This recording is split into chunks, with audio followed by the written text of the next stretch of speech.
I think it's time that we acknowledged, that we finally faced up to the fact that Games Workshop like Age of Sigmar more than they like Warhammer 40,000. I know it's a difficult thing to hear, I know it is. I think for a lot of you, AOS is still regarded as the red-headed stepchild of the Games Workshop family, but the fact is, they are absolutely keen on getting people into AOS. They are more than happy to do things that just don't get a look in for 40k. I mean, we've got a prime example that dropped today. So, you remember that at the end of August, the Battleforge part of the Warhammer 40k app became paid again. Now, previously it was free for a bit, and then they decided, you know what, we said we were going to charge for it, even though it's brilliant having a free list builder that people can access, and thereby, well, build lists. It just makes things more accessible, more easy to do. Like, everything was focused in one place on one app, and being able to just have that, great for new players and old players alike. Naturally, that wasn't allowed to stay. It had to go back to being charged for, because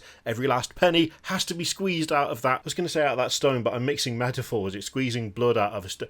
Anyway, you get the idea. Also, things like the datasheets no longer being free, and especially in the case of Codex Tyranids, which just dropped.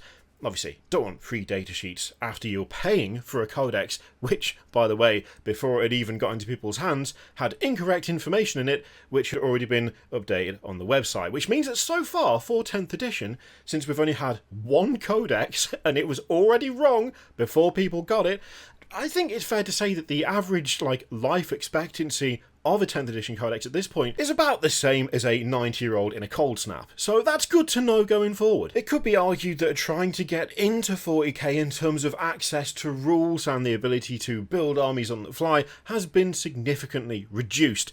But that's not the case for AOS. And in fact, AOS is going above and beyond in terms of trying to get people to try cool new things. See, when it comes to dropping fancy new models, they want people to use them, and they want people to know how to use them, which is why they've started dangling free rules in front of us like a bag of Skittles in front of a sugar-deprived child. They know full well that when the big pig shows up and you want to run a big pig and lots of slightly smaller but still fairly big pigs, you are going to want to get your grubby mitts on rules that allow you to do that. That's not some sort of weird metaphor, that is literally what's happening. The massive pig is on the way, and they want you to be able to run the big pig with a bunch of Maw-Gruntas, which are the smaller but still big pigs. So keen are they for AOS players to field a veritable horde of porcine maniacs that they are giving away rules in order to allow you to do exactly that. Not only that, but if you want to go on a massive rampage with Trug the Troggoth King, you can do that too. This is one of the more hotly anticipated AOS models that is being released at the moment, and as such they really want people to use him, and they're making it fully possible for you to do exactly that. Now admittedly I think they have done similar for 40k, but it's just the scope of the last week or so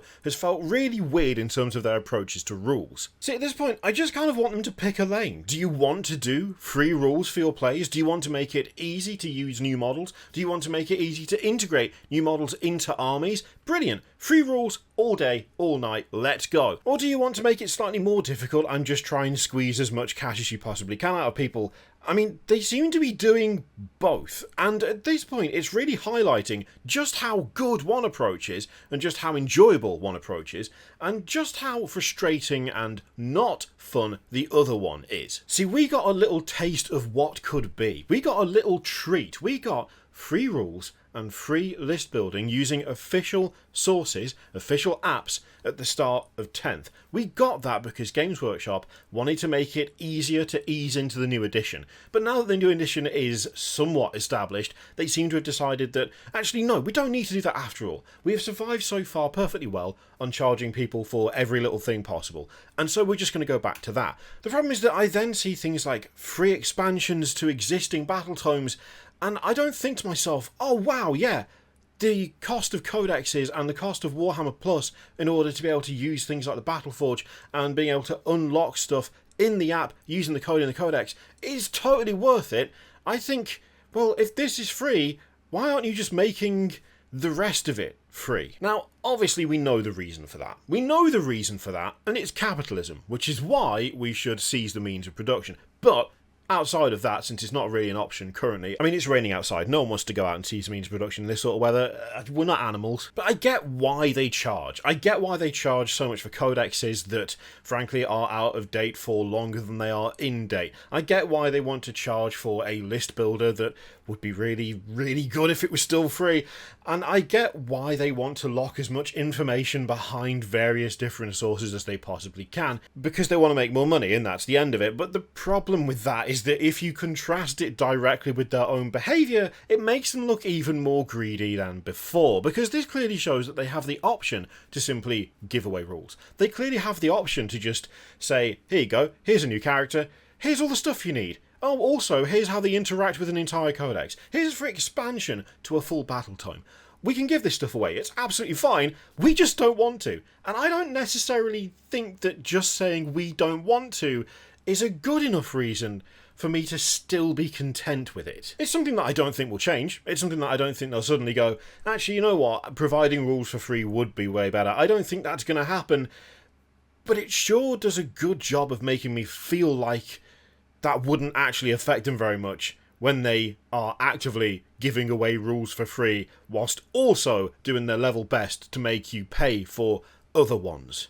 I guess overall it just does nothing but add to the overall malaise of, oh really? That I kind of feel like happens a lot when it comes to the rules side of Games Workshop these days. We're in a weird position whereby every model release to me ends up having something I like. When it comes to actually, you know, the miniatures side of things, they are knocking it out of the park, and they have been consistently. We have things like Warcry, which is basically a best of GW slot on their website, and when it comes to the actual plastic, and occasionally bits of the resin, maybe, it's pretty much bangers wall to wall, but then when it comes to rules, it's so inconsistent and frustrating and weirdly paced and free but not free, but then it is free, but then this is free, but that's definitely not free, and we could ask you to pay for this, which we're going to, but we're going to make the same thing for a different system not paid, because that's actually the better way to do it. There's no consistency, and it makes it very hard to justify the cost when you keep showing that you could just do it for free. Oh, side note, if you like the t-shirt, you can buy it. There's a link in the description. You get 10% off if you use the link. That's pretty good. 10% off. Tangible benefits there. Anyway, thank you very much for watching. You can click all the usual stuff if you want. It's totally up to you. You know, it's in your hands. I toss the ball to you. You do what you like with it. See you later. There's so many things I feel like I'm probably going to have to cut out of this video, and I don't know whether I will or not. I guess we'll wait and see, won't we?